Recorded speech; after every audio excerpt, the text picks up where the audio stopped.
Hello, everyone. This is Empowering Democracy. I'm your host, Joe Firestone. Our topic for tonight is SCOTUS murdered the Constitution and what to do about it. And I'll say hi to Dee, who's arrived. Hello, Dee. Good to see you tonight. And I'm going to get right into it with a piece from Common Dreams.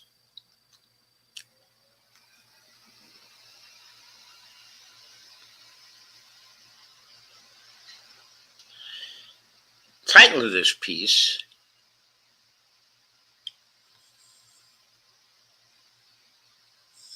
is With Trump versus U.S., Roberts fully reveals his ideological extremism.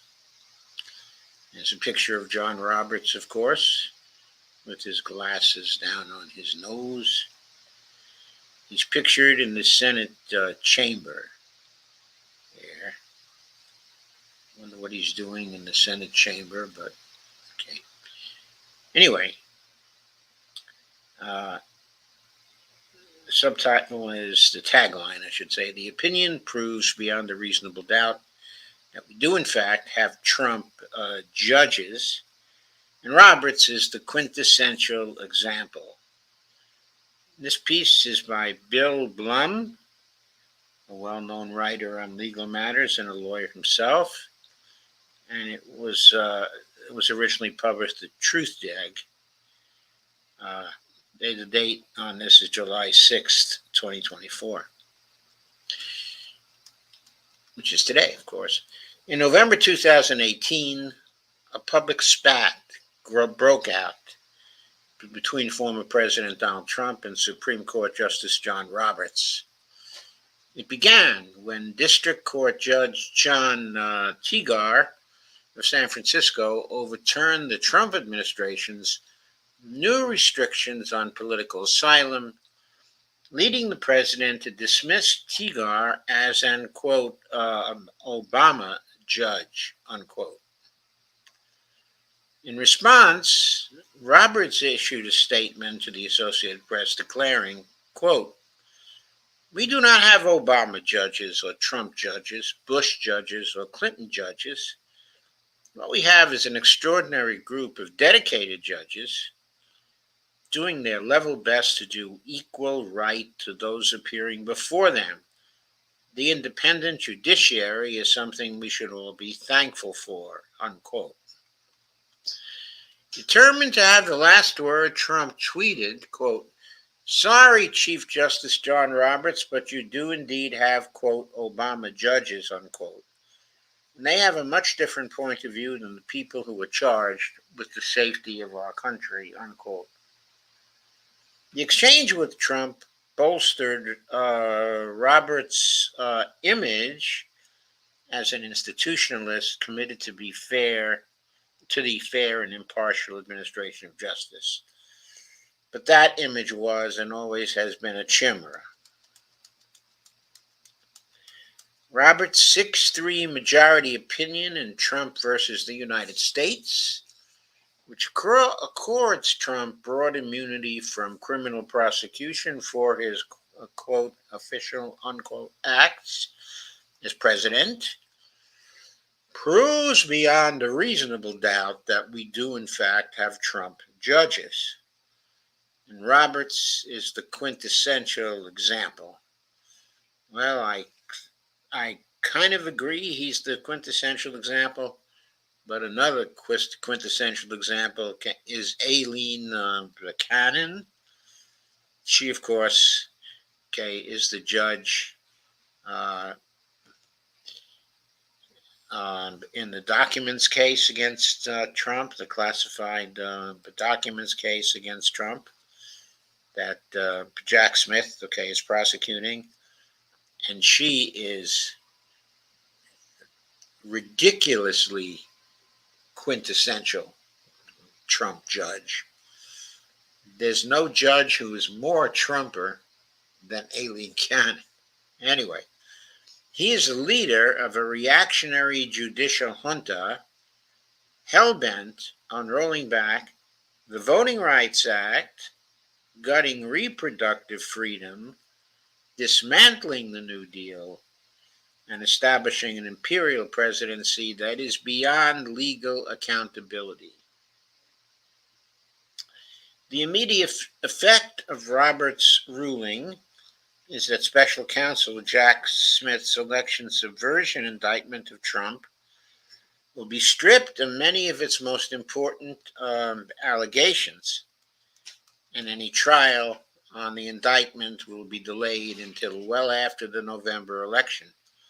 If Trump wins, as he likely would if the election were held today, he would be able to order his new attorney general to dismiss the case and do the same with the Mar-a-Lago documents prosecution. Longer term, as Justice Sonia Sotomayor argued in a blistering dissent, Roberts' opinion will have more dire consequences as it, quote, invents an atextual, ahistorical, and unjustifiable immunity that puts the president above the law, unquote.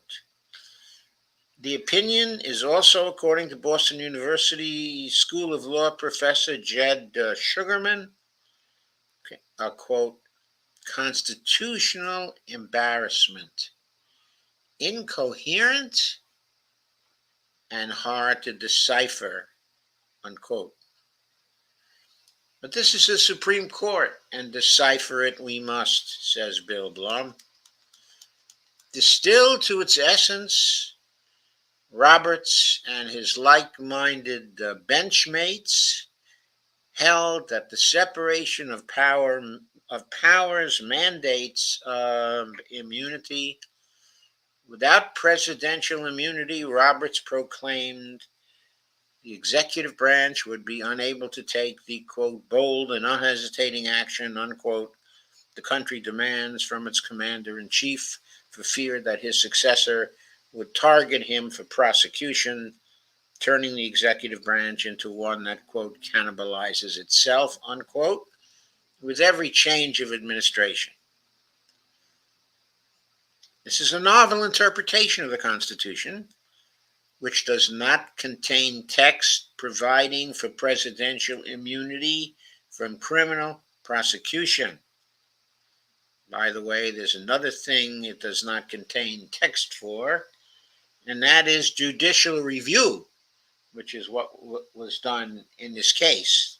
This is a case of judicial review. It also deviates dramatically from the Founding Fathers' vision of a constitutional republic. In Federalist 69 and 77, two of the most seminal of the founding era texts, Alexander Hamilton wrote that the presidents of the then new United States would not have unlimited power, but could, if needed, be prosecuted in the ordinary course of law. The entire point of the revolution was to rid the fledgling nation of an absolute monarch and enshrine the principle that no one is above the law. Contrary to this sacred tradition, Roberts' ruling endows Trump and future presidents with a monarchical kind of immunity, which he divides, Roberts being Roberts, into three categories. One, absolute immunity for exercising the, quote, core powers, unquote, of the presidency that are enumerated in Article 2 of the Constitution.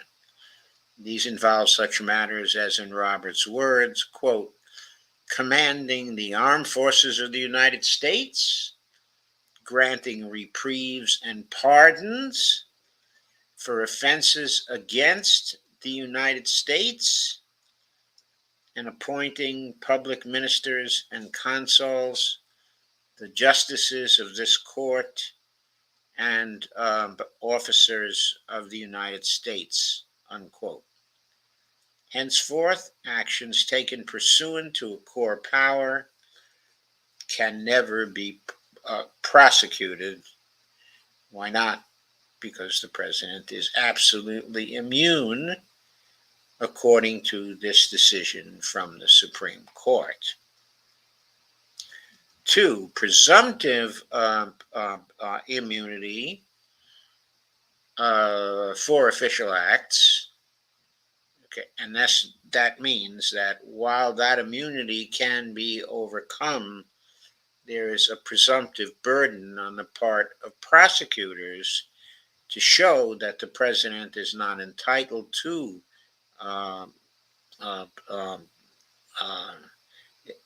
is entitled, to be immune with respect to the official act that's being contested. Other than those considered core powers that are undertaken within the scope of the president's official responsibilities and the, quote, outer perimeter, unquote, of those responsibilities, the presumption can be rebutted, but only if the government can demonstrate that a given criminal prosecution, quote, does not pose any dangers of intrusion on the authority and functions of the executive branch, unquote. 3, quote, unofficial acts, unquote, for which there is no immunity. This distinction between official and unofficial acts seems to be designed to rescue Trump from the clutches of the special counsel. Prior to the Roberts decision, the Supreme Court had never been called upon to review a criminal prosecution of a former president. Richard Nixon came close, but he had the good sense and just enough residual patriotism to resign and accept a pardon from Gerald Ford to avoid an indictment. Roberts based his ruling in large part on a 1982 decision involving a wrongful termination lawsuit against Richard Nixon, brought by a federal contractor. Nixon versus Fitzgerald held that presidents are entitled to, quote, absolute immunity, unquote, in civil cases seeking damages arising from their official acts and, quote, the outer perimeter, unquote, of their official duties. But Nixon versus Fitzgerald was explicitly limited to civil litigation, and the concurring and dissenting opinions in that case emphasized that the court's decision had no application to criminal law. Now, courtesy of Roberts and his collaborators, Nixon versus Fitzgerald is the law of the land in both civil and criminal litigation.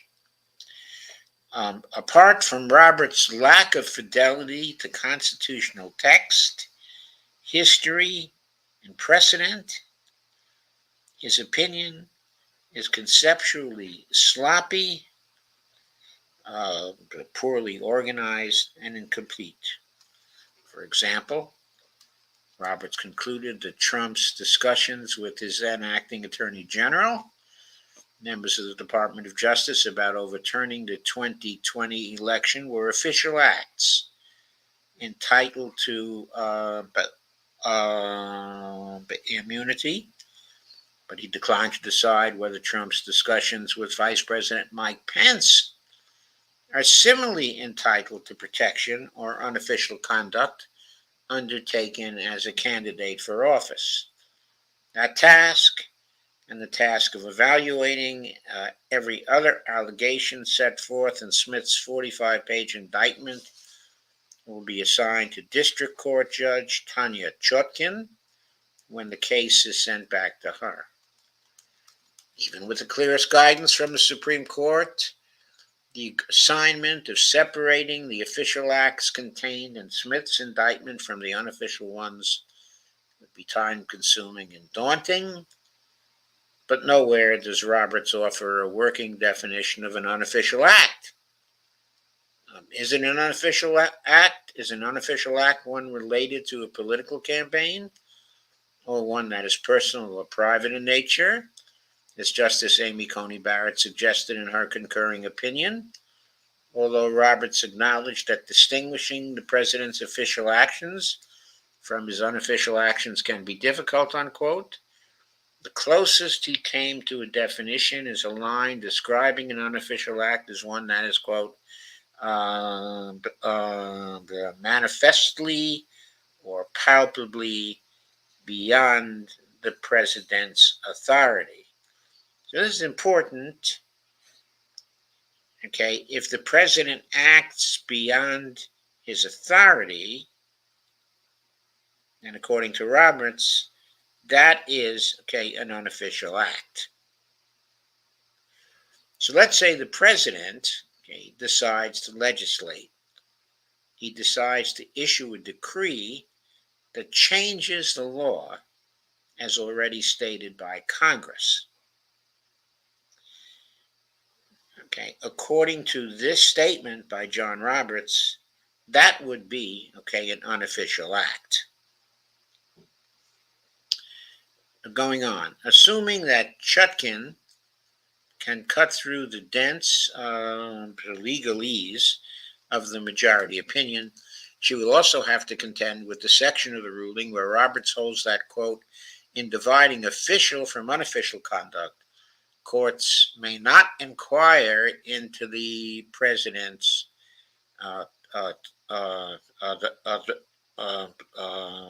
motives, unquote. Because motive is often the key to proving criminal intent, and intent is an element of the crimes alleged against Trump, it's hard to see just how much of Smith's case could survive, even if Trump loses in November. All that has Sotomayor and dissenting justices outraged. Quote, in fact, unquote, Sotomayor argued in her dissent, quote, the majority's dividing line between official and unofficial conduct narrows the conduct considered unofficial, quote unquote, almost to a nullity. It says that whenever the president acts in a way that is, quote, not manifestly or palpably beyond his authority, unquote, he is taking official action. Well, that may be, but whether the action would be a nullity or not depends upon whether the president that takes actions or issues decrees that are contrary to law. If that happens, then that would palpably beyond the president's authority, because the president has no authority to change laws that were passed by Congress. And presumably what the court is also saying, that if the president acts in a way that's contrary to a decision of the Supreme Court, that would be, okay, an unofficial act also, because in their view, that would probably be manifestly or palpably beyond his authority. And therefore, the action would not be an official action, and he would be open to liability, perhaps of a criminal nature, for such acts. Forecasting nothing less than the demise of American democracy, Sotomayor continued, the President of the United States is the most powerful person in the country and possibly the world. I think I disagree with that statement about the world, but it says possibly, so I'd feel more comfortably, okay, with arguably there. When he uses his official powers in any way, under the majority's reasoning, he now will be insulated from criminal prosecution. Orders a Navy SEAL Team 6 to assassinate a political rival? Immune. Organizes a military coup to hold on to power? Immune. Takes a bribe in exchange for a pardon? Immune, immune, immune, immune.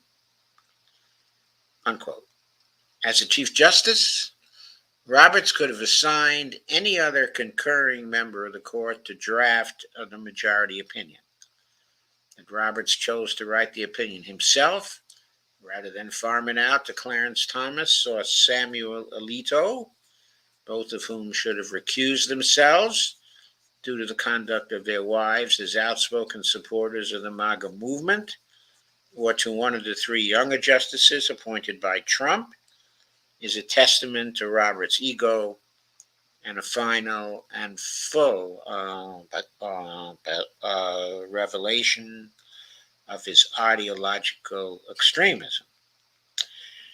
Roberts has spent his legal career as a right-wing political operative, dating back to his stint as a clerk for the late Supreme Court Chief Justice William Rehnquist, continuing in his work for the Reagan and Bush administrations, and into his role as a behind-the-scenes GOP, quote, consultant, lawsuit editor, and prep coach for arguments before the Supreme Court, unquote, in the run-up to Bush v. Gore, the case that decided the 2000 presidential election. His 2013 majority opinion in Shelby County versus Holder, which eviscerated the Voting Rights Act, ranks among the worst decisions in the Supreme Court's history. His opinion in Trump versus the United States deserves the same infamy. Well put, okay, by Bill Blum. Okay, I think there are all kinds of interesting things, okay, in this particular article, but I think the best part of it, okay, is the attempt to try to distinguish between acts that are unofficial and acts, okay, that are official acts. In certain instances, though, it may also be hard to distinguish those acts that are official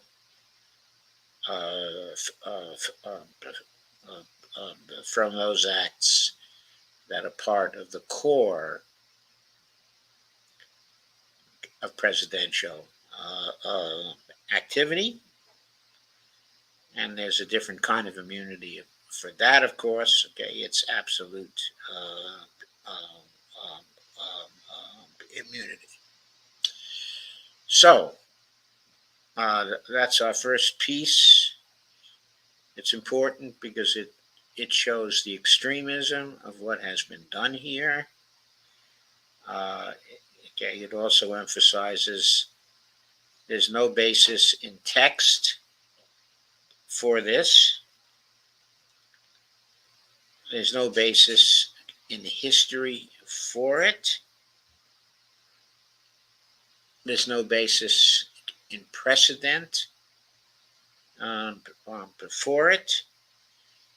It's an invention of John Roberts, okay, and the six-person conservative group, okay, in the Supreme Court.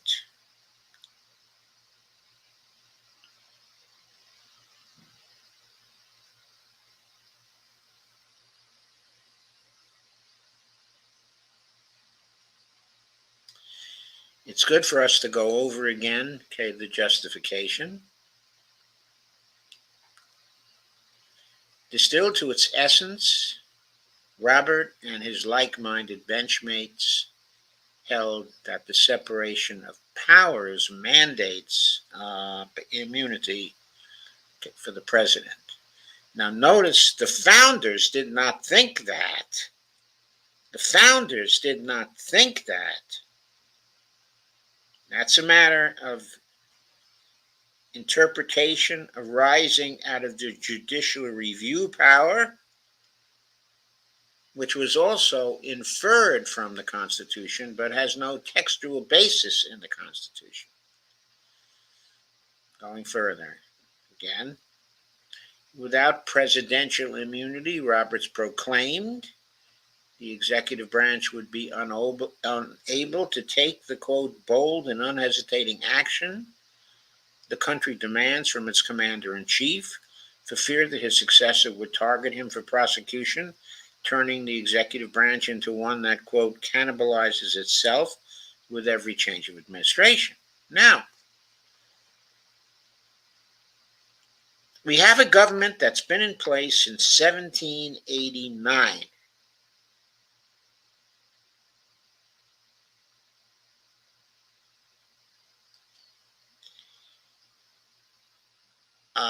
If I remember correctly, Joe Biden is the 47th president of the United States. There is no flood of litigation, in the past that warrants, a commander-in-chief fearing that his successor would target him for prosecution. Not only are there previous examples of this, but when there was a situation where the president might be targeted for prosecution because he committed crimes, his successor offered him a pardon. He was never made accountable for his crimes, which, by the way, provided the basis for other future presidents to commit crimes. They weren't afraid that their successors were going to target them for prosecution, so they committed those crimes, war crimes committed by Bush, crimes committed by Reagan, crimes committed by Obama. I forgot Bill Clinton, of course, committing war crimes in the bombing, of Bosnia. Quite clear war crimes, which are crimes according to the Constitution of the United States, because they arise out of treaties which the United States agreed to. And treaty law even trumps ordinary laws that are passed by the Congress. So this is a novel interpretation of the Constitution, not only because it does not contain text providing for the immunity of the president, but also because there's no historical record that suggests that there is a problem if the president is not immune. This is directed at a non-existent problem, which has become a problem for these justices because Donald Trump likely committed crimes while he was the president of the United States, and the executive branch is prosecuting him for these crimes. The Supreme Court knows he's likely to be found guilty of these crimes, and the 6 justices did not like it, that he might be held accountable for his crimes. What they believe is that this might trigger a succession of departments of justices targeting commanders-in-chief after they leave office. Now, this is arguably ridiculous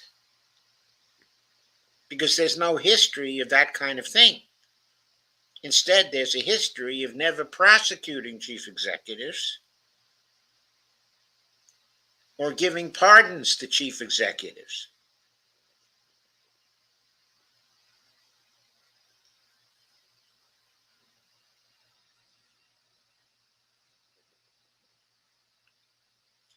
So this problem is a problem that the six justices are inferring is going to exist in the future. It has never existed in the past. And once again, the Constitution doesn't contain any text providing for the immunity of the president. Again, it also deviates dramatically from the founding fathers' vision of a constitutional republic. And again, going back to Alexander Hamilton, he wrote that the presidents of the then new United States would not have unlimited power, but could, if needed, be prosecuted in the ordinary course of law. The entire point of the revolution was to rid the fledgling nation of an absolute monarch that enshrined the principle that no one is above the law. So, I want that part of it to be very clear to you. There is no basis for this decision inside of the Constitution. The Roberts Court is legislating a new law of the land. It is legislating, and it's not supposed to do that. It is violating clearly separation of powers. If a law like this was to be passed, it's Congress that should be doing the passing. It should not be the judicial branch. And the judicial branch is grabbing power here also. The way it's grabbing power is that it gets to decide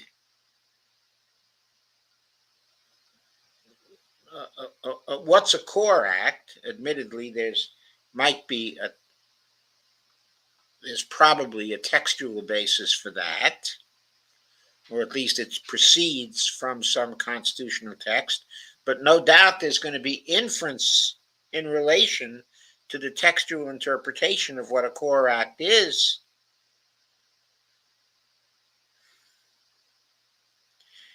But further, in the area of official acts, of what's an official act and distinguishing it from an unofficial act, and from a core act,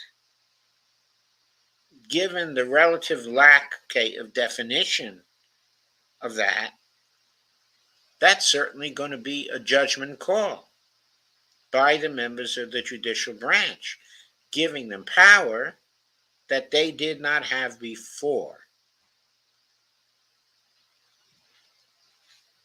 So this is a power grab for the judicial branch as well.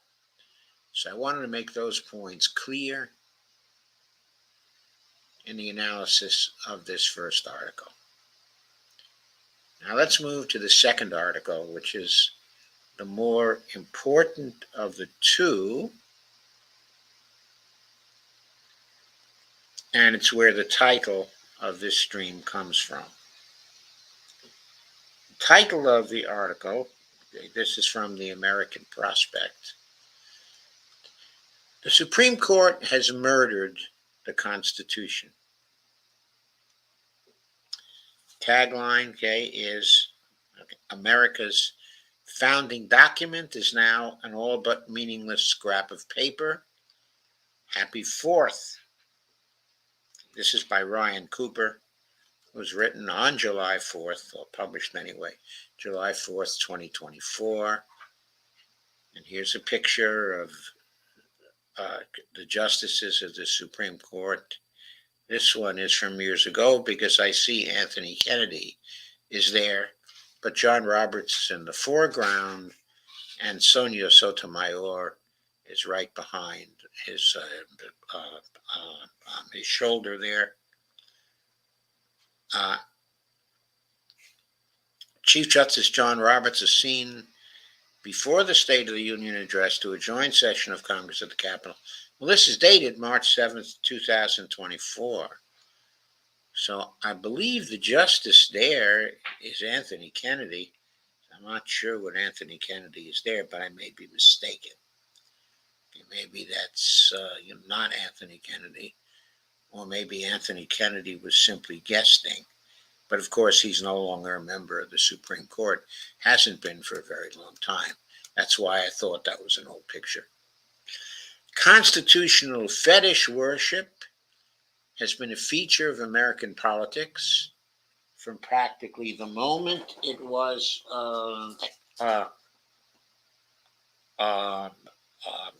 enacted. This document, entirely by accident, serves as a core source of government legitimacy, despite the fact that it was hurriedly slapped together over a few months and never worked as intended, not even at the beginning. It would be a good thing if we had less reverence for the Constitution, allowing us to go about perfecting it democratically through a deliberate process of representatives of the people. Instead, we get the worst of all possible worlds, a culture of Constitution worship that resists change, yet also massive alterations to the founding document, entirely from unelected men and women in robes. Well put by Ryan Cooper. In short, if you want to change the Constitution, you get the Supreme Court to rewrite it for you. That only requires 5 justices to exercise the rule by decree powers they have arrogated to themselves, instead of the incredibly cumbersome amendment process requiring 2/3 of the Senate and House and 3/4 of the states, which is impossible in our hyper-polarized times. As Thomas Jefferson once wrote, under judicial review, the Constitution, quote, is a mere thing of wax in the hands of the judiciary, which they may twist and shape into any form they please. And since 1803, the Marbury versus Madison case, which was the first instance of the exercise of that inferred power by the judiciary, we have seen that it is a mere thing of wax in the hands of the judiciary, and they do twist and shape it into any form they please. We have seen that so many times in history. We have seen them frightened and change course in the face of Franklin Roosevelt's threat to pack the courts. We have seen them legislate on any number of occasions, changing the laws in vital ways and impacting our whole society. Now, one of the central arguments going on with the article in favor of judicial review is that it's necessary to protect individual constitutional rights from being eroded by the legislature. So let's look at both sides of the equation, read through the Constitution, and compile a non-exhaustive list of the ragged holes the Supreme Court has blasted in it through action or inaction. A very interesting exercise by Ryan Cooper that we are about to embark on. Article 1, Section 1. Quote, all legislative powers herein granted shall be vested in the Congress of the United States, unquote. The court has gradually stolen this power from Congress over the years. The recent, decisions, Relentless versus Department of Justice, versus Department of Commerce, and Loper Bright Enterprises versus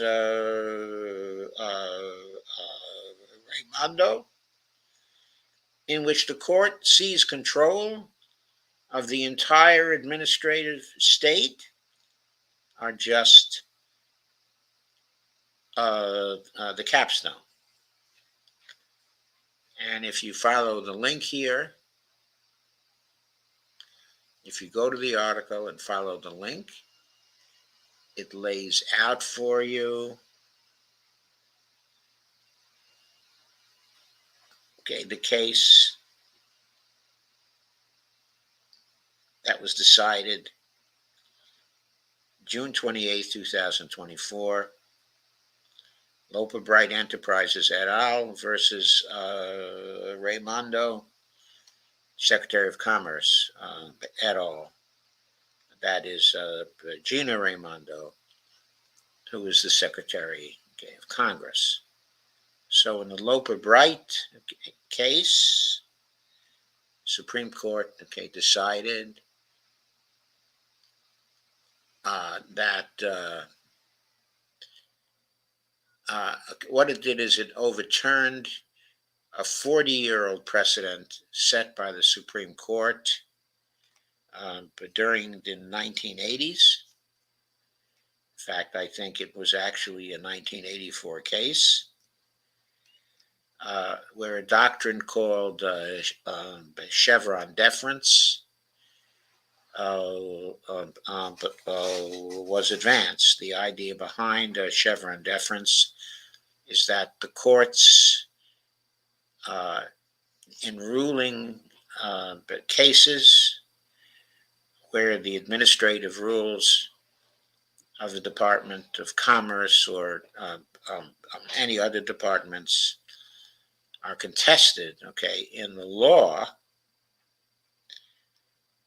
that the experts in the departments and agencies should be given a certain amount of deference by the court. So there should be a presumption that the experts knew when they were talking about when they drafted the rules, of regulation, that are the lifeblood, of the administrative state. So the court basically ruled, that in delegating the power to write the rules and to define them specifically, that Congress exceeded, its authority.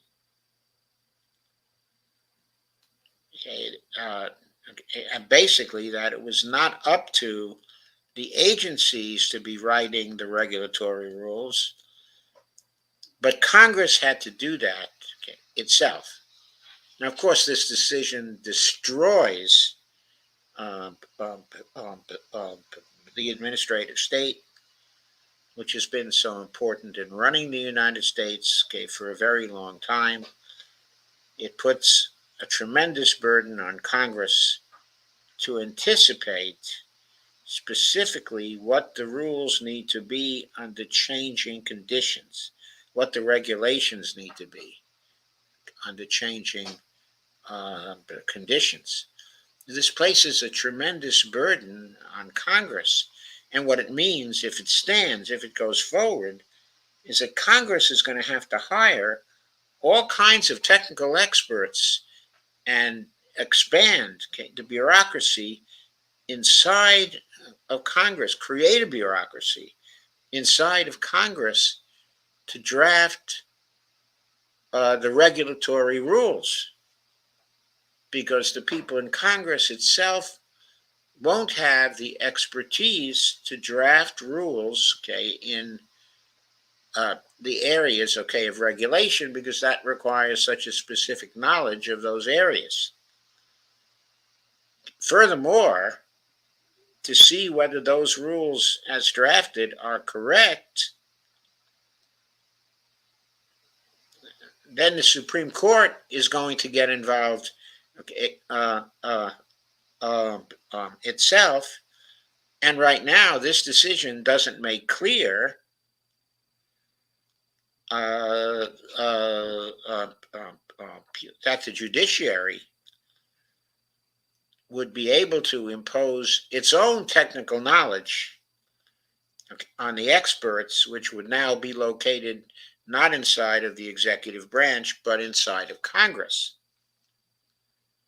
Which, by the way, makes things very difficult for Congress, because Congress is supposed to legislate.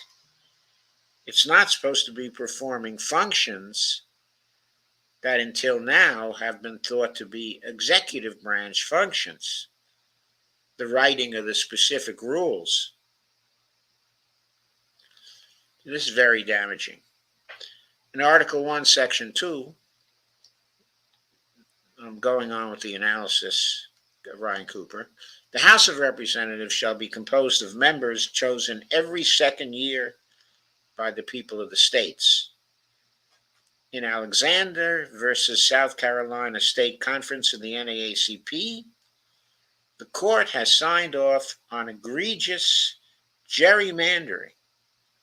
So, quote, the people, unquote, in an increasing number of Republican states have little or nothing to do with who is elected to the House. So the court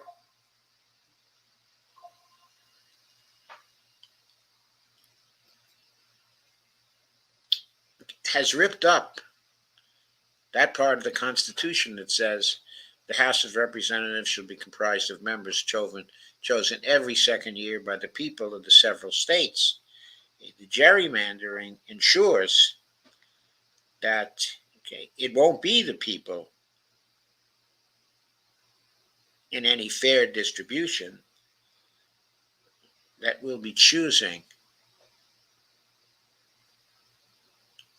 the members of the House of Representatives.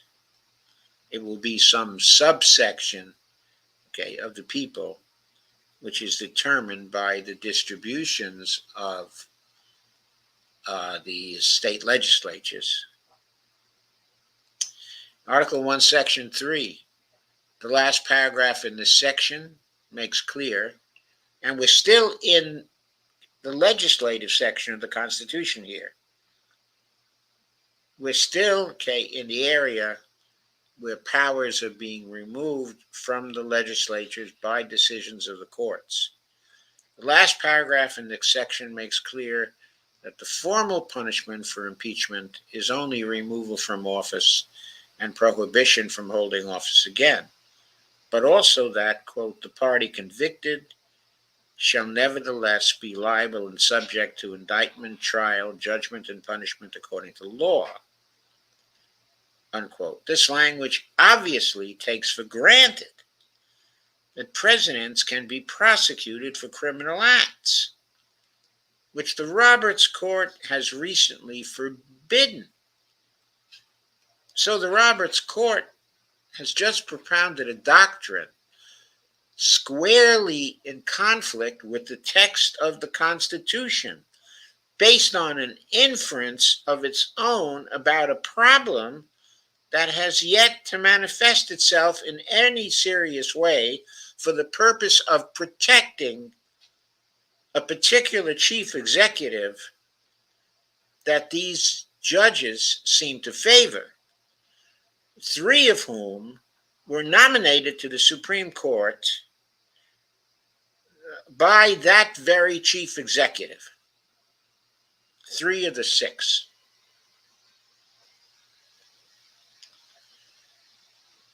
Article 1, Section 4, quote, the times, places, and manner of holding elections for senators and representatives shall be prescribed in each state by the legislature thereof, but the Congress may at any time by law make or alter such regulations, unquote. Ryan Cooper says, sorry, Congress, no election regulations if John Roberts doesn't like them. In Shelby County versus Holder, which removed most of the strictures preventing southern states from engaging in Jim Crow era voter suppression,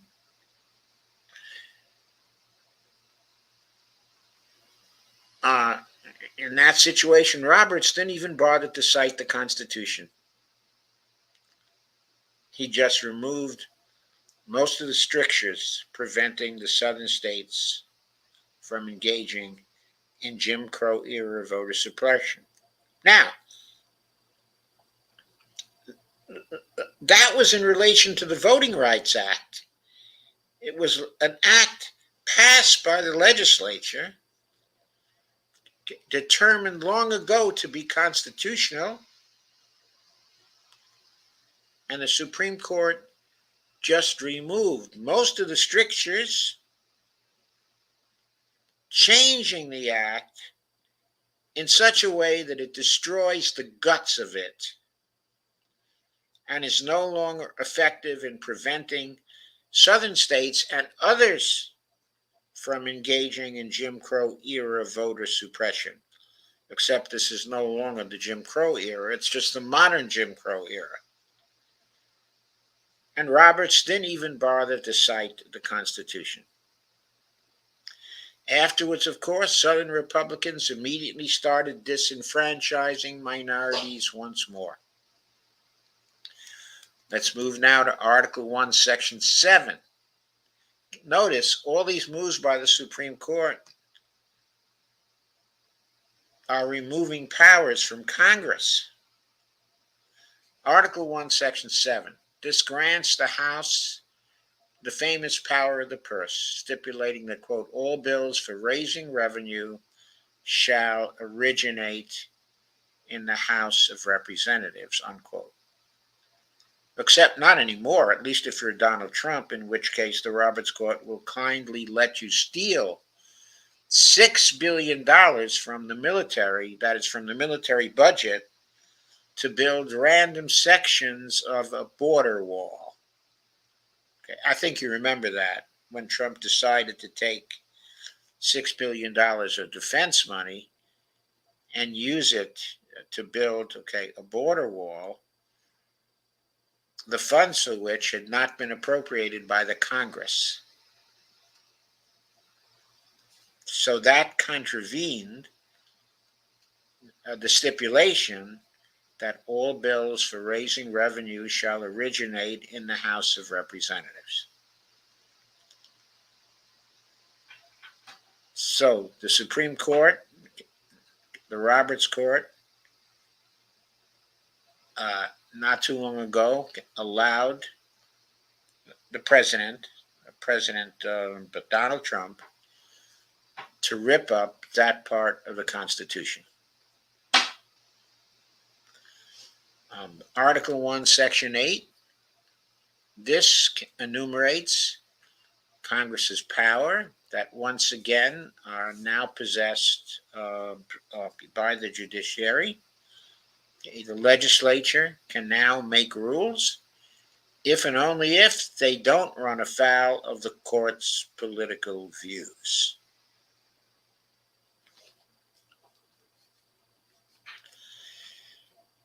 Article 2. We now move to Article 2. This entire article, which outlines the fairly modest explicit powers of the president, is dead. In Trump versus the United States, Roberts has anointed the president as a king, formally above the law, immune from prosecution for everything he does as president, and who can therefore imprison or murder his political opponents with impunity. Roberts may as well have dug up James Madison's corpse and micturated, yes, I used that word, micturated, or Ryan Cooper used that word, directly into the eye sockets. Now, of course, I had no idea what micturated meant. And there are very few words that I can say that about. Very few words. When I looked up the meaning, okay, of micturated, it turns out to be a synonym for urinated. So Ryan Cooper might have said, dug up James Madison corpse and urinated directly into the eye sockets. I have to comment on this. I don't know uh, whether the finding really empowers Donald Trump to imprison or murder his political opponents with uh, uh, impunity. Uh, okay, if he did that, okay, in the context of a campaign, wouldn't that be opposed but to the definition of what constitutes, okay, an official act? In other words, wouldn't that be an act that was palpably uh, okay? That was okay, a palpable uh, illegitimate extension of the president's authority. Seems to me, okay, it would, but that might not always be the case. For example, let's look at the example of Putin in Russia and the imprisonment, okay, of Alexei Navalny. I think that was his first name, okay, Navalny.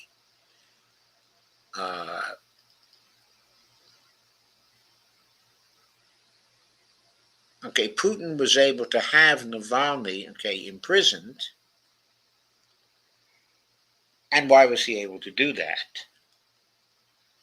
He was able to do that, okay, because it turns out that when the investigation occurred, and this was probably true, okay, Navalny had been working for the CIA. He'd been taking money from the CIA. His campaigns were being supported by the CIA by foreign money, which was contrary to Russian law. And so he was imprisoned. It was a violation of Russian law. Uh,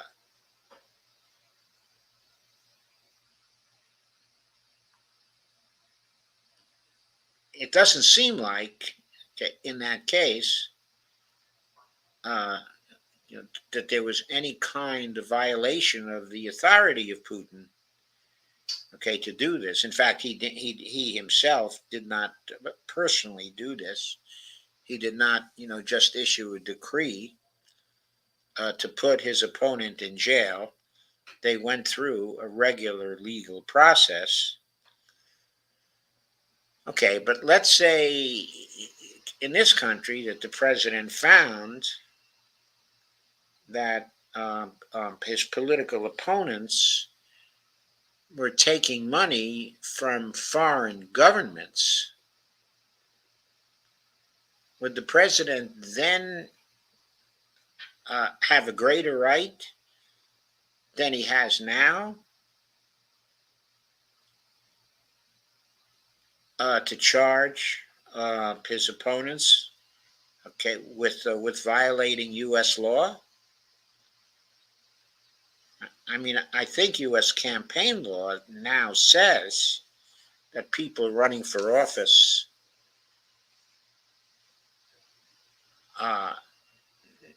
shall not take any foreign contributions. So the foreign contributions somehow have to be laundered through third-party outfits in order for foreign governments to have influence in our campaigns. Okay, but if a president were to order an investigation to trace down where the money came from, and it was proven that his political opponent knew he was taking foreign money, then presumably that political opponent could go to jail under current law. And there would be no question, okay, of the president imprisoning his political opponent in an improper way. Okay, now murder, okay, is another matter, of course. Okay, but if the political opponent was engaging in treason, okay, against the United States, okay, and the president ordered that the opponent be picked up and be tried, okay, according to law, and the opponent fought back, okay, and was killed by the authorities seeking to arrest him and bring him to justice. Okay, it seems to me a president right now could not be charged for doing that kind of thing.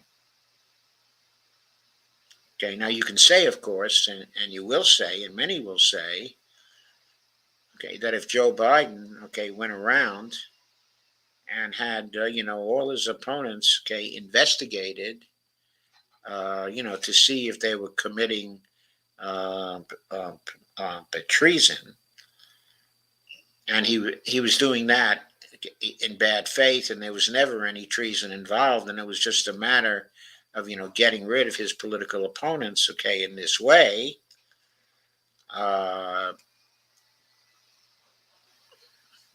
Okay, I suppose there would be a difference, okay, in the sense that of right now, okay, the president, okay, would not be, would not have any kind of impunity, okay, with regard to engaging in that kind of plot. Okay, we're under the decision of the Roberts Court. It would be considered, okay, an official act. Okay, and the president, would be immune, okay, if they did that. Okay, but if the president was exceeding his authority in doing that, then it wouldn't be, okay, an official act. So whether it is or is not, okay, an official act would be up to a court, to decide. Okay, so what I'm saying is we don't yet know, I think, how this decision would work out in practice. I have to admit, I'm very much afraid of the decision in the hands of Donald Trump and his particular Department, okay, of Justice. But in terms of general application of the rule, I'm not sure it would change much from the situation we have now. Of course, a president who was hell-bent on establishing a dictatorship could make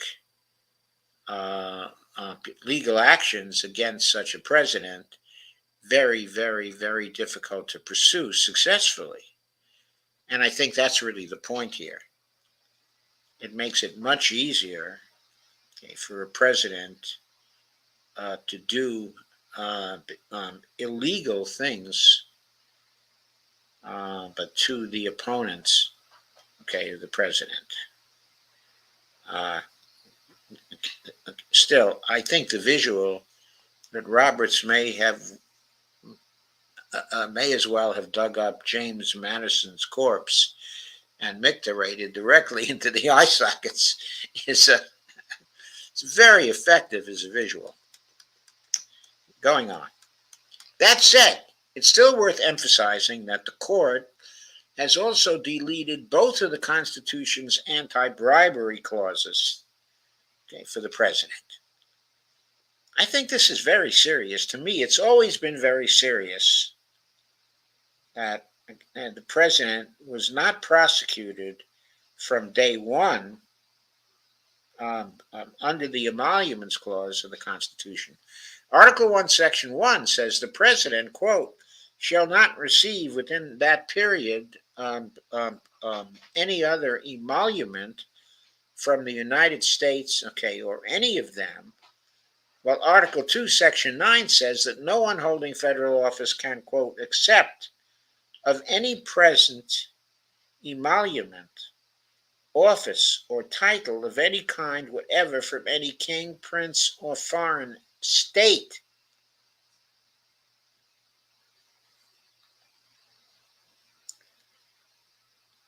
In office, Trump funneled unknown but vast quantities of federal money, as well as that of foreign governments, into his own pockets through his various properties. The Roberts Court deliberately ran out the clock on a case invoking the emoluments clause on Trump and then dismissed it, making it clear that it's fine and dandy for the president to loot the government or take the massive bribes from the foreign powers. And here, okay, I'm in mind of the $5 billion deal done by Jared Kushner, Trump's son-in-law, okay, with the Saudis. Okay, it seems to me that's certainly a violation, okay, of the emoluments clause of the Constitution, though it has never been prosecuted. And of course, okay, all the revenues from foreign governments that will run through Trump's hotels certainly from day one, it was a case of violation, okay, of the emoluments clause.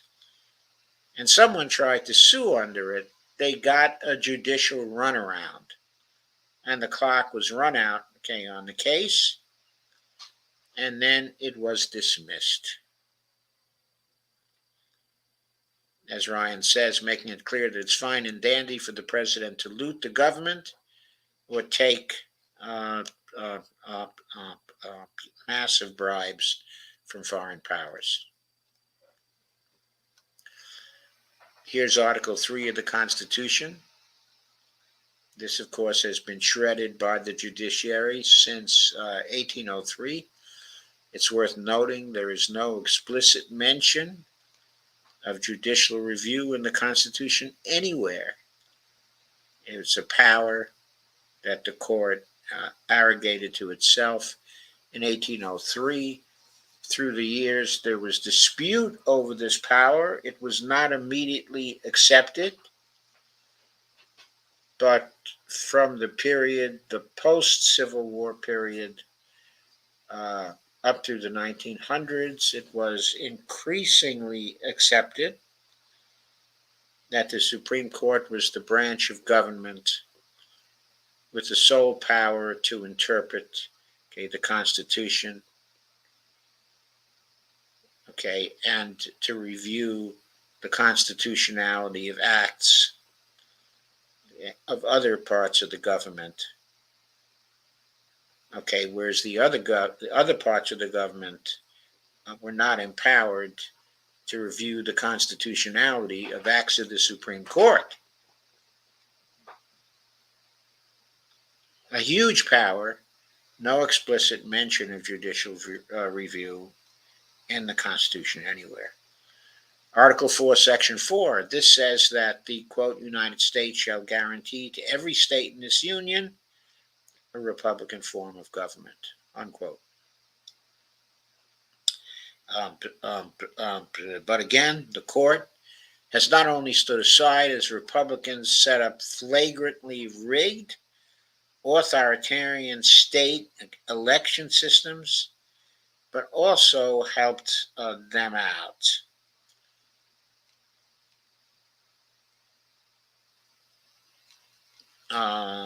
On to the Bill of Rights. First Amendment protections. I guess I should say, a little bit more about that last. There are many southern states for years and years, and years, where things are set up in a highly authoritarian way. Elections are rigged, and manipulated. Hundreds of thousands of people are disenfranchised by arbitrary moves made by the legislatures of southern states, and actions taken by the executives of southern states. People have sued, but the Supreme Court has stood aside and won't question what the states are doing. I think states which are most flagrant right now in this respect, but of course, the state of Mississippi, that's always a good one. But also, of course, in Georgia, in Texas, in South Carolina,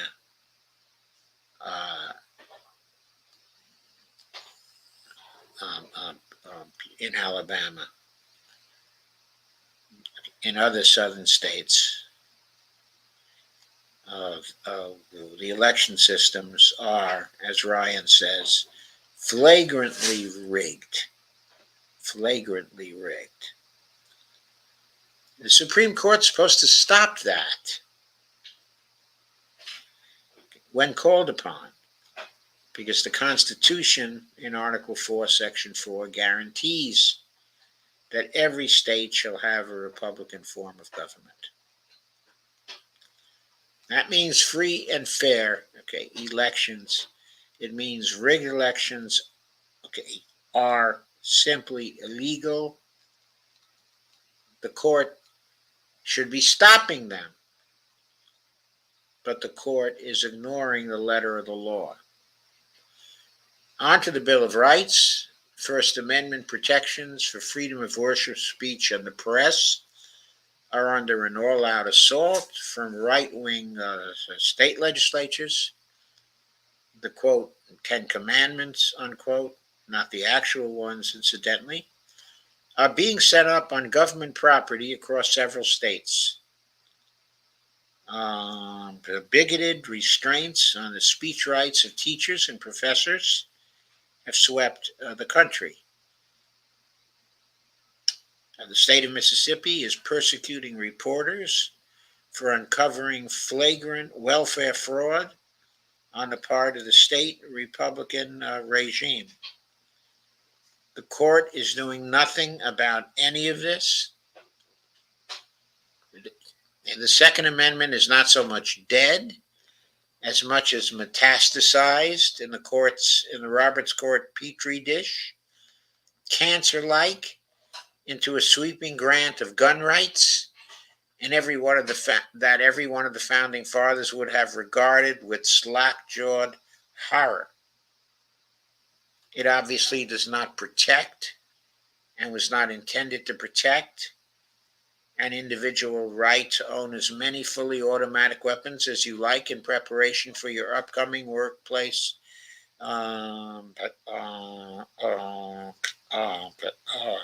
massacre. But under the Roberts Court, that's what it has become. The Fourth Amendment's protection of unreasonable searches and seizures has been steadily eroded by the court. Any savvy law enforcement officer can easily search your property or read your private communications. The Fifth Amendment's requirement that no one be deprived of, quote, life, liberty, or property, unquote, without due process of law does not apply to growing categories of citizens. President Obama set up a drone assassination program that killed American citizens, while Trump sent a straight-up death squad to summarily execute the leftist His name is Michael Rhino, after he shot and killed a far-right activist during an altercation. Oh, okay, and by the way, Trump is protected by the new decision of the Supreme Court from being prosecuted for this by the Biden administration. And Trump, by the way, repeatedly boasted about it. Okay, according to Ryan, the court did nothing in either of these cases. The right guaranteed in the Sixth and Seventh Amendments to fair jury trials for accused criminals is a dead letter.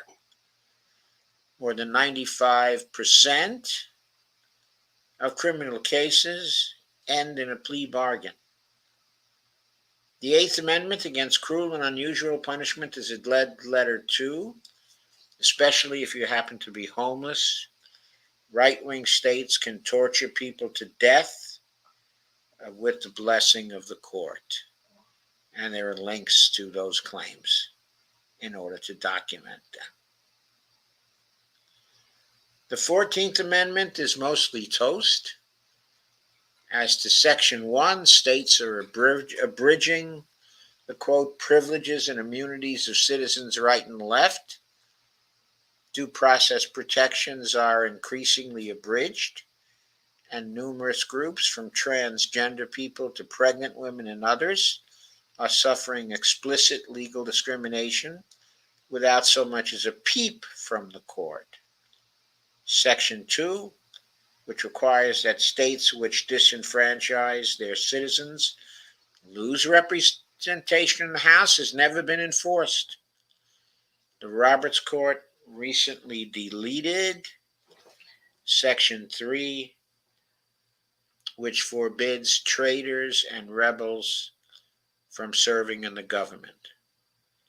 Once again, to protect Donald Trump, but from accountability.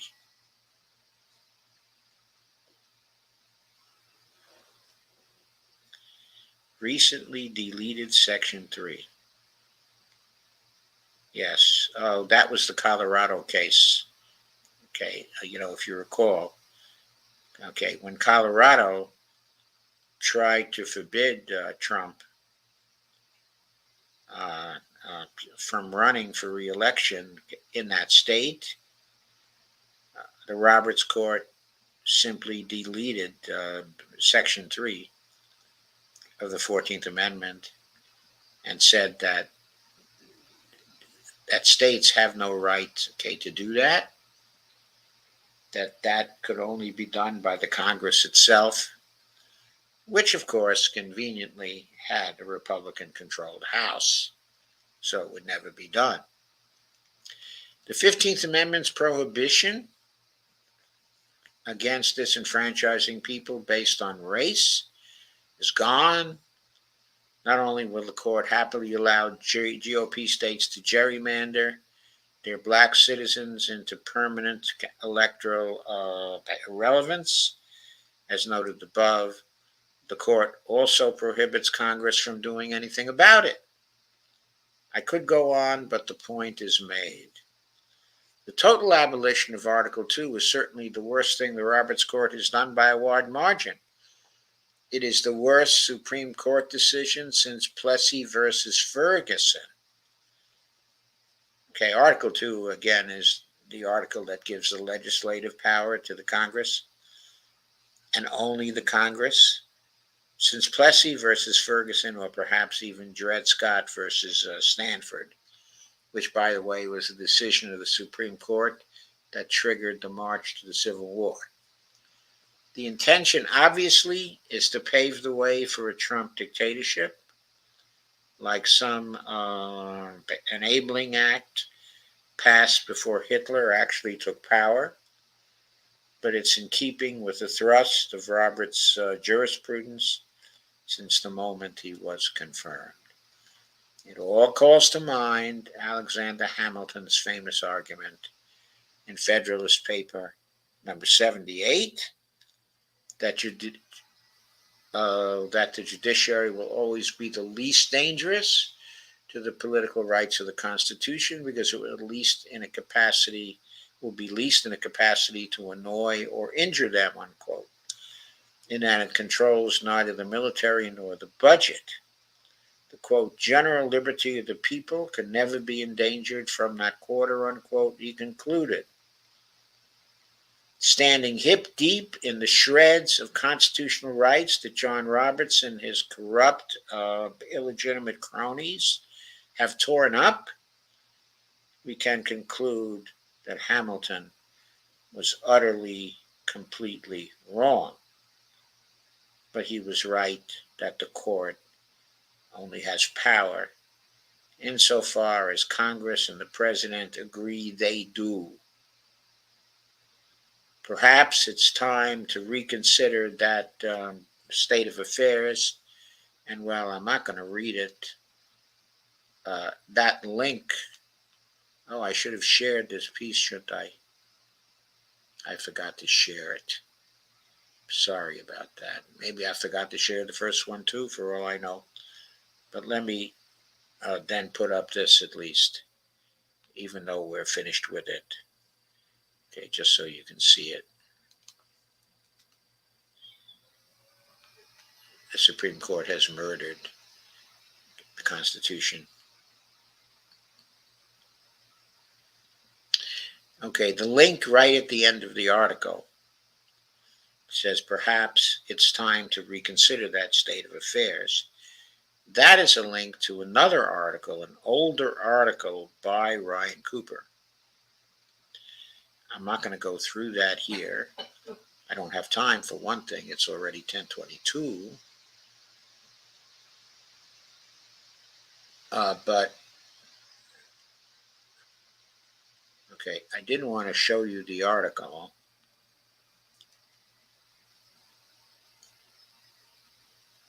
Okay, because it is a really brilliant piece. It was written soon after the decision by the Supreme Court in 2022. There's a bust, okay, of Roger Taney, who was responsible for the Dred Scott decision. And there is a photo of Clarence Thomas. And that article is The Case Against the Judicial Review. It was written on July 11th, 2022, in response to the Dobbs decision that got rid of the Roe v. Wade the doctrine of the Supreme Court. And the subtitle of that was, or the tagline of that was, if Democrats don't bring the Supreme Court to heel, then Americans will live under judicial despotism for the foreseeable future, which of course we're seeing right now. That's exactly what this is. Okay, the article appeared in the August 2022 issue of the American Prospect. Okay, I think that's the written edition of the American Prospect. It appeared online on July 11th, 2022. Okay, I'm not going to go through that at this point. Yeah, she looks okay. Okay, everyone looks great. All right, we're just getting to the part, can we? Okay, but it's a very sustained argument against the idea that the Supreme Court should have this power. And I commend it to all of you. I covered it in a previous stream of mine, okay, at that time. But I'd actually forgotten about it. Okay, and I should not have. It's a very, very important article. And it dovetails perfectly with the argument that Ryan Cooper, okay, has given here. Okay, now let's discuss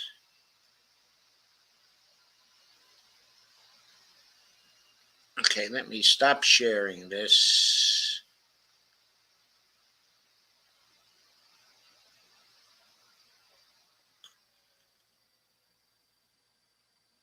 let's go back to the issue of what are we going to do about this.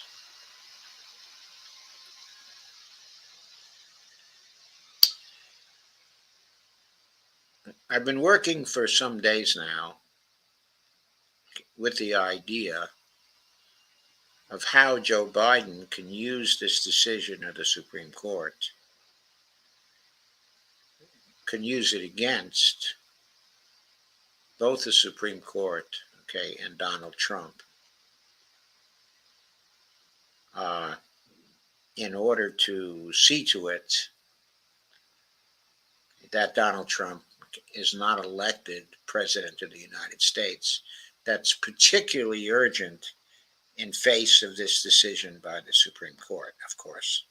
It becomes even more urgent now. Because illegal actions by Donald Trump that go beyond his authority will be empowered by the day-to-day operations of this particular decision of the Supreme Court. That's what makes it so insidious, and so evil. Yes, technically the presumption, of of immunity can be overcome, but you can see it will only be through considerable amounts of legal argument. It will be expensive. It will be time-consuming. It won't really serve as a deterrent to the executive who wants to commit acts that go beyond his authority. And Trump always wants to do that. He's always doing things that go beyond his authority, or is trying to do things. He always marches right up to the line, and in many instances crosses over the line of legality to the illegal side. That's characteristic of his approach to politics and his approach to problems. Lots of articles have been written about that, and where he learned that from Roy Cohn, when he was coming up as a young man. It's his mode of operation. Push to the bounds, of legality, and if they don't stop you, go over them. And then see if they stop you. And if they don't stop you, then go further. That's Trump's modus operandi. That's the way he behaves. Now, he has a blanket sort of immunity from the Supreme Court that would protect him even after he was out of the presidency. So,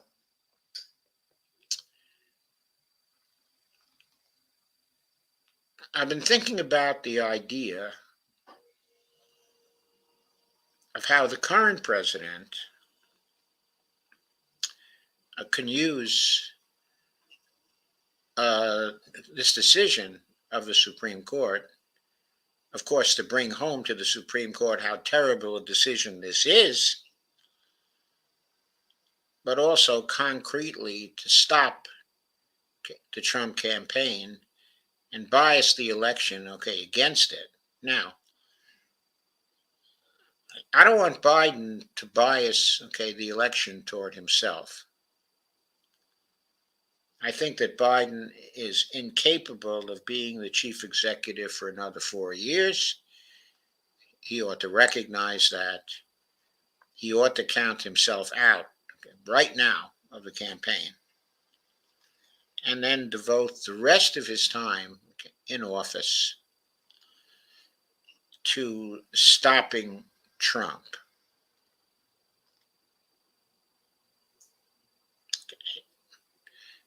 As well. Basically, though, I don't really want Biden to exceed his authority as president. I just want him to use that authority. Remember, either yesterday or the day before, I spoke about the distinction between the immunity of the president and the authority of the president, and pointed out that the president can have immunity for certain things, but not have the authority to do them.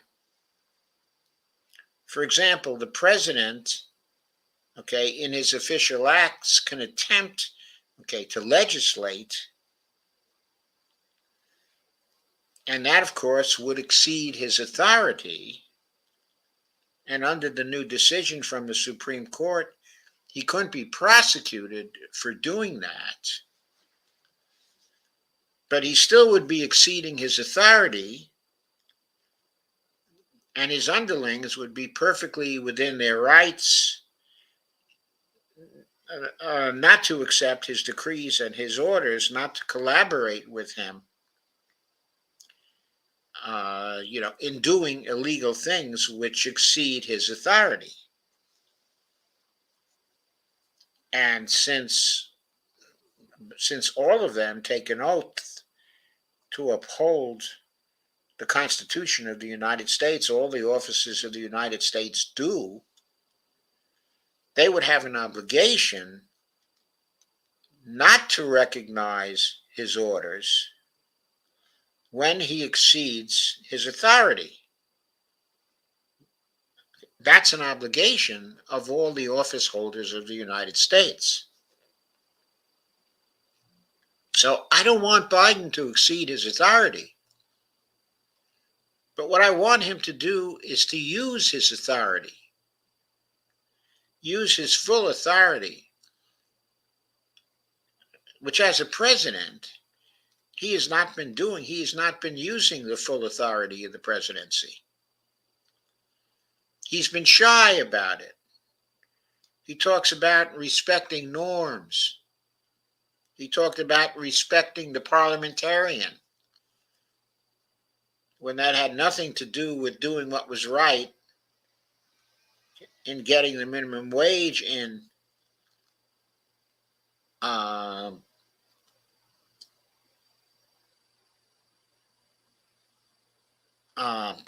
to the stimulus bill that he passed at the start, of his administration. There are numerous cases where he doesn't use his authority to the full. So, I want him to push and go up to the margins. I don't want him to step over the margins because he is immune to prosecution. But I want him to use his full authority, to go after Trump. The president has the right, he has an obligation under his oath to defend the Constitution against all enemies, domestic and foreign. Now, Trump is a domestic enemy of the United States. How do I know that? Because he's already said he wants to be dictator for a day. And he strongly implied that he wants to be dictator for much more than a day, and he's empowered by this decision of the Supreme Court, to do so. So if Biden were to defend the Constitution, he should be doing whatever he can to defend the Constitution. Now one of these things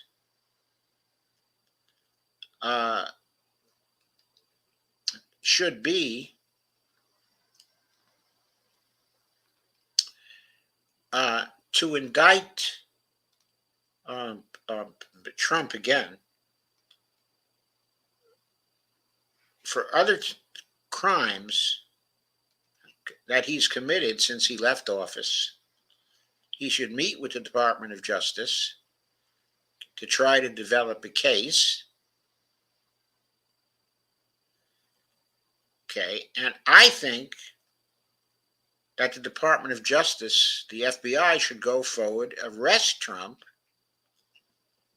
clap him in jail,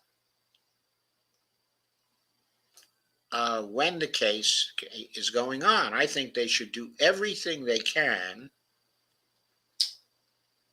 to interfere with the activities of Trump, okay, in getting reelected. Now, I understand that may backfire.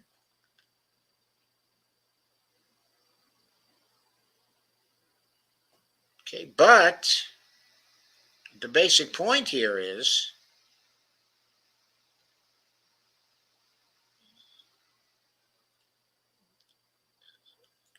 that since Biden would no longer be doing this for himself, he could make the case that he's doing this to protect the United States against an authoritarian who wants to end, okay, our democracy.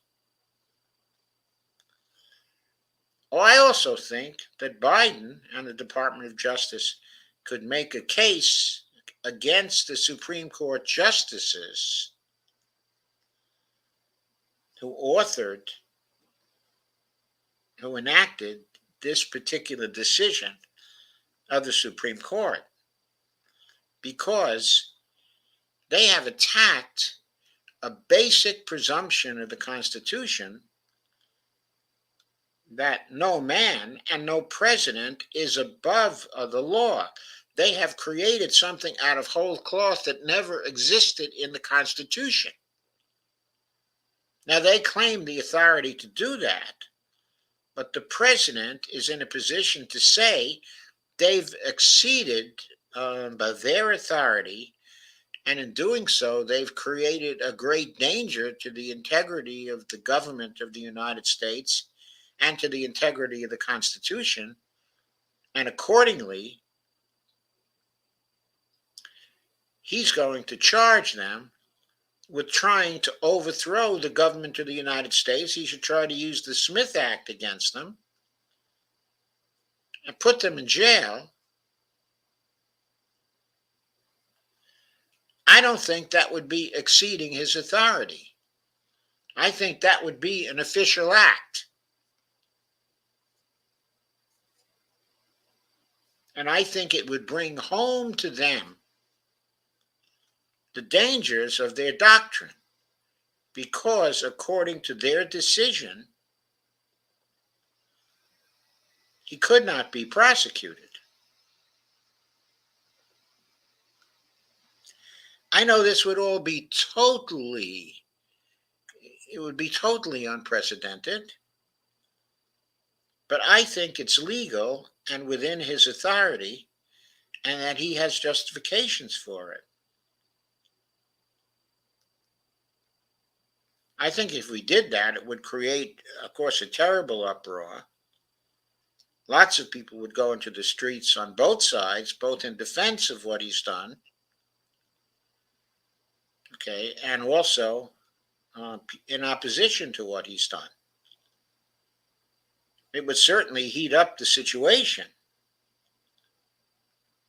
but I think that Trump has to be stopped. I also think the Supreme Court has to be stopped, and I've outlined how the Supreme Court can be stopped.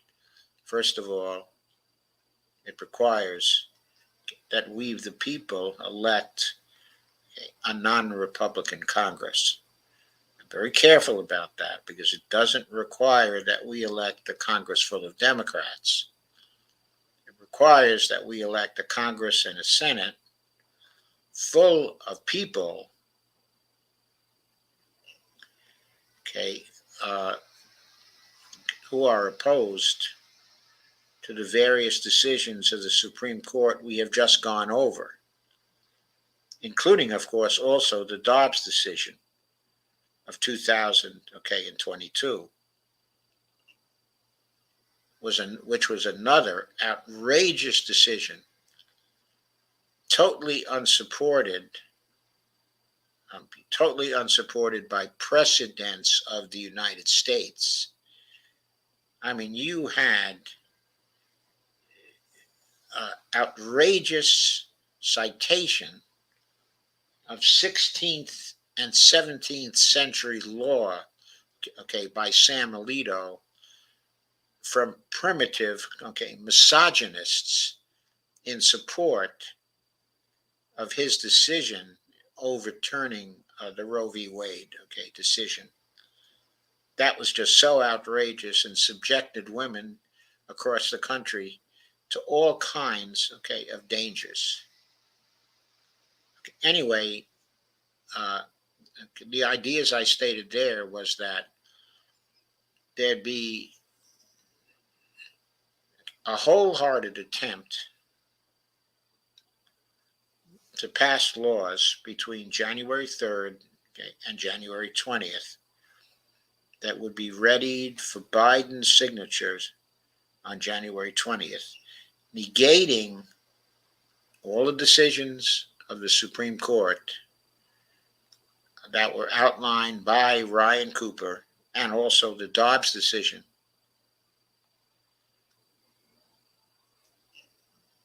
As well.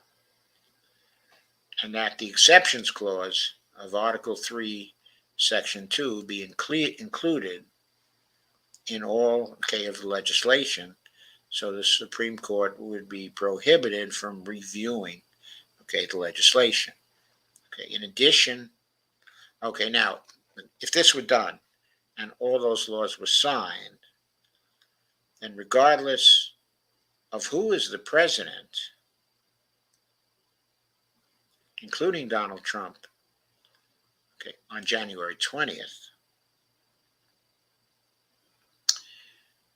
it would still be the case that that president would not have, the immunity that just was given to him by the Supreme Court. In other words, Biden would be taking away his immunity. He would no longer have it either. He would sign the repeal of immunity into law on January 20th before noon. That would be the best thing that he could do also for the United States. One more law has to be enacted in this time also, and that law should be that the Supreme Court, actually that has to happen even before that. It has to happen really on January 3rd. A law has to be passed to expand the Supreme Court by 6 people, and then confirmations of all 6 have to be run through the Congress by the time a new president was to take office. Of course, that would be less urgent. It depends on on who the new president is. If it's clear the new president is not a totalitarian, then more time could be taken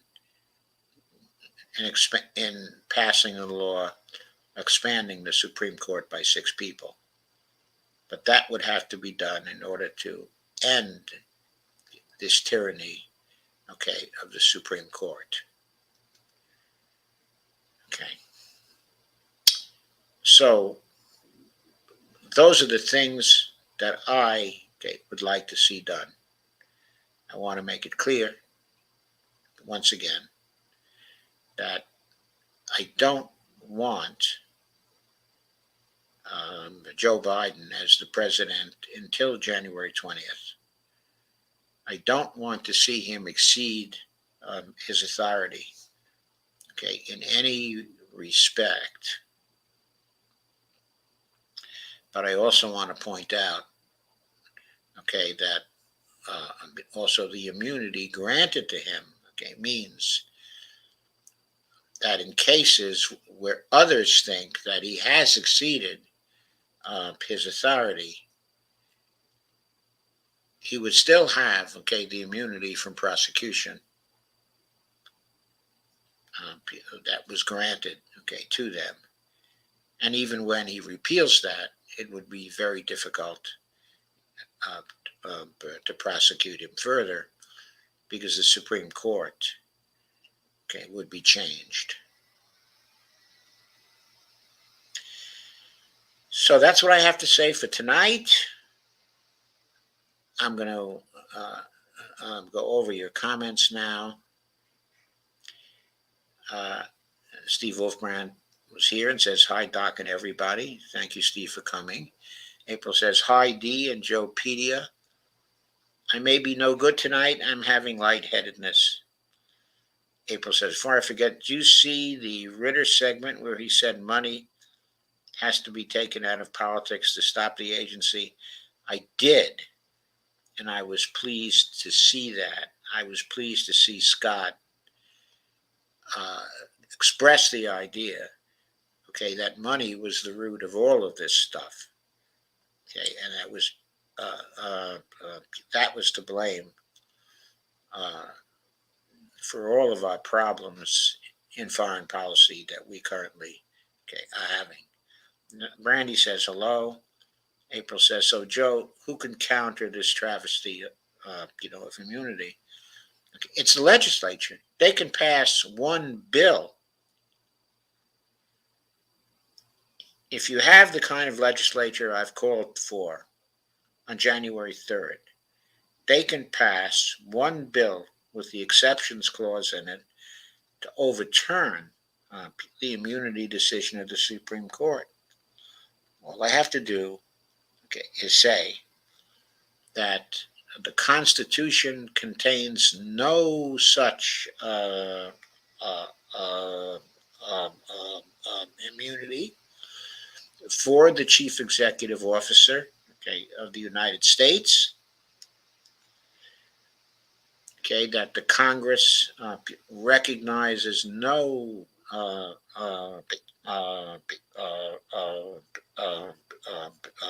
immunity of that kind as part of the Constitution, and it forbids the granting of any such immunity by the Supreme Court, because no such immunity is stated in the Constitution, and Congress has not passed any such immunity either,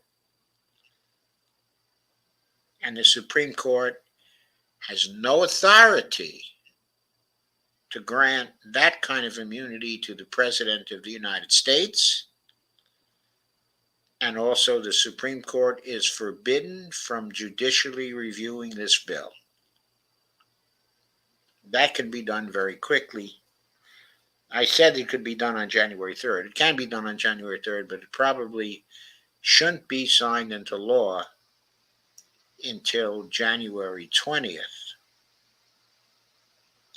so that Biden can operate up until January 20th, but under the cloak, okay, of immunity, so that there are no cases filed against him during this period of time. April says, hey, Brandy, how's your injury? Brandy says, a lot better. Thank you, April, for asking. And Brandy says, BRB, and I'm back. And Darth Loverboy turned loose says, hello, commies. How's that the Marxist revolution coming along? I don't know, Darth. I don't see any Marxist revolution. I mean, all I see is just one silly asshole joining the discussion. Why are Democrat cities so crime-ridden? I don't know. Are you trans? That hat makes you look trans. Well, it's none of your business whether I'm trans or not, you utter fool. You guys see that Trump-Biden debate? Biden is cooked. Well, so far, the polling is not showing that Biden is cooked. The Morning Consult poll has actually shown that after that particular debate, that Biden has actually gained ground. Okay, but of course, that is not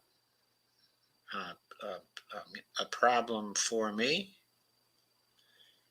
Okay, because I believe that Biden should declare himself out of the race in any event, just as Lyndon Johnson did in 1968. And Darth says, we know President Trump is a threat, okay, to your socialism. Well, he's not a threat, okay, to my socialism, because I don't think that I'm any more socialist than Trump. Okay, I believe in a mixed, okay, economy. What I believe is that when the government can do something better, it should be doing that thing. I also believe that when the private sector can do something better, it should be doing that thing. I consider myself a pragmatist. I don't consider myself, okay, to be, okay, a socialist. I'm certainly not an ideological, stupid capitalist who assumes that everything should be turned over to the private sector, because I'll tell you what that does, Darth Loverboy turned loose. What it does is, okay, it creates a situation where the private sector becomes, okay, the real government. And the private sector never represents the people. It always ends up only representing, okay, an oligarchy, which is exactly what we're getting now, because the private sector has been allowed to become too powerful here in the United States. We have too many billionaires. We shouldn't have any billionaires. We should be outlawing billionaires. Brandy says, yes, Joe Navalny was working for the CIA and he was a white nationalist. Yes, he was, Brandy. Steve Wilbrand says, that hat is in solidarity with the Red Beret movement for Medicare for All. Thank you, Steve. It is. And April says, my pleasure, Brandy. And Brandy leaves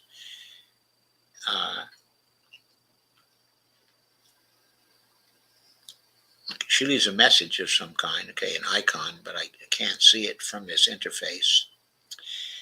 Kay says, hi all. Steve Wolfman says, hi, Kay. Kay says, hi, Steve. And April says, shit, Joe. He's been silent since the debate and the immunity travesty. If he's going to stand up in any way against fascism, it should have been yesterday. But Democrats always asleep on the fascist. I know, April. I'm doing my best to wake everybody up. I don't know what else I can do. Kay says, yes, expand the court. And Steve says, Doc has Trump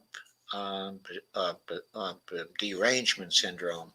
Steve, you have Trump derangement syndrome too.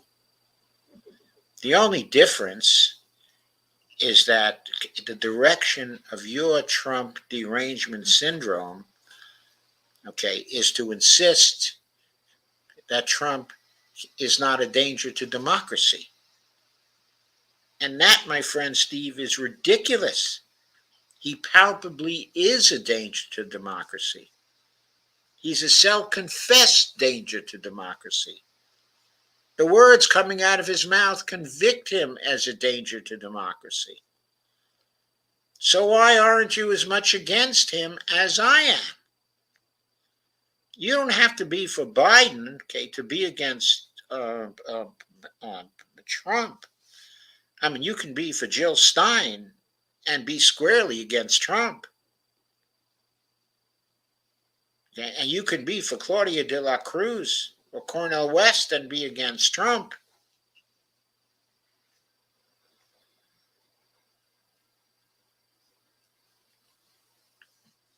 Anyway, I certainly think we all should be against Joe Biden as the president of the United States. He's unacceptable, okay, as president because he's exposed us to very, very heavy nuclear risk for the first time in 40 years, for the first time since 1984. Or was it 1983? when the last of the arms control agreements was initiated. Steve says, Jill, right, Jill. If I have Trump derangement syndrome, I'll bet you Jill has it too. I'll bet you she recognizes the danger of Trump, okay, as much as I do. She just doesn't talk about it so much because she's running for president and she wants to give a hopeful vision to people. And that is all right with me. But I think she needs to talk about herself as the antidote to Trump. She shouldn't be letting Biden, who's very ineffectual at it, she shouldn't let him, be the aggressor. Okay, in this respect, he's telling everybody he's the person who's going to save us from Trump. And he's the last person who should save us from Trump because he's the person exposing us to destruction. So he should not be president again. Now, I've outlined the solution where he won't be president again. He can retire, in dignity, and he can do something very good for the rest of us, which is to make it damn sure that Trump never makes it to the presidency. And that's very, very important. He can't be allowed, to be the president again. Okay, by the way, I know Trump will make peace, in Ukraine. He will certainly do that. But he, and the people with him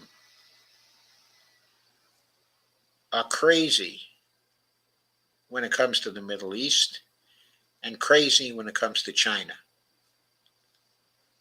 And both of those kinds of craziness are going to get us into World War III, only a little slower than craziness over Ukraine.